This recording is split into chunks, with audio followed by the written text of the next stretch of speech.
Hello বন্ধুরা, career space YouTube চ্যানেলে আপনাদের সকলকে স্বাগত জানাই। আশা করি আপনারা সবাই ভালো আছেন।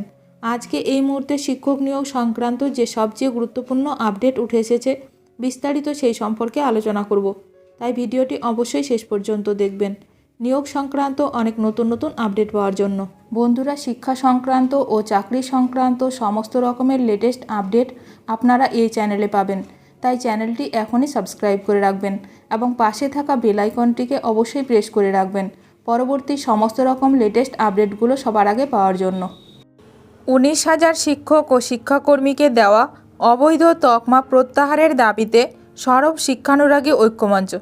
স্কুল সার্ভিস কমিশনের 2016 সালে নিয়োগ প্রক্রিয়ার বৈধতা নিয়ে চলমান বিতর্কের মধ্যে ফের মুখ খুলল শিক্ষানুরাগী ঐক্যমঞ্চ।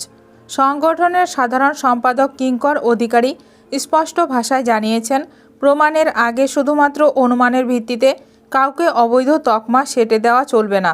কিঙ্করবাবু মঙ্গলবার যোগ্য আন্দোলনরত শিক্ষকদের মঞ্চে গিয়ে তাদের সঙ্গে কথা বলেন।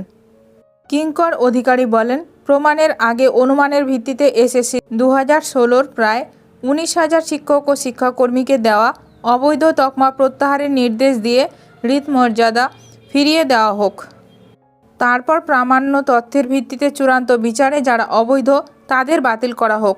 অনুমানের ভিত্তিতে কাউকে বাতিল অথবা অবৈধ তকমা দেওয়া চলবে না।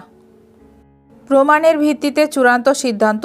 তিনি আরও বলেন, যে প্রক্রিয়াটিকে দুর্নীতিগ্রস্ত বলা হচ্ছে তা যাচাই করার জন্য যথাযথ প্রমাণের ভিত্তিতে তদন্ত হওয়া উচিত। প্রমাণিত হলে অবৈধদের বিরুদ্ধে পদক্ষেপ গ্রহণ করা হোক, কিন্তু শুধুমাত্র অনুমানের ভিত্তিতে কাউকে চাকরি থেকে সরিয়ে দেওয়া বা অবৈধ ঘোষণা করা উচিত নয়। আন্দোলন আরও জোরদার করার হুঁশিয়ারি। সংগঠনের পক্ষ থেকে জানানো হয়েছে, যদি যোগ্যদের জন্য দ্রুত পদক্ষেপ না নেওয়া হয় তবে তারা বৃহত্তর আন্দোলনের পথে হাঁটবেন।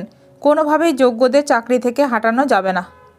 প্রাসঙ্গিক তথ্য, 2016 সালের এসএসসি নিয়োগ প্রক্রিয়া নিয়ে কলকাতা হাইকোর্ট একাধিক নির্দেশিকা জারি করেছে।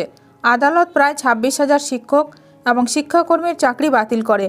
যদিও এসএসসি এবং সিবিআই জানায় 6,000-এর মতো অযোগ্যকে চাকরি দেওয়া হয়েছে, অর্থাৎ 19,000 যোগ্য প্রার্থীকেও বাতিল করেছিল হাইকোর্ট। এখন সুপ্রিম কোর্টে এই মামলার শুনানি চলছে। ভিডিওটি ভালো লাগলে অবশ্যই লাইক করবেন।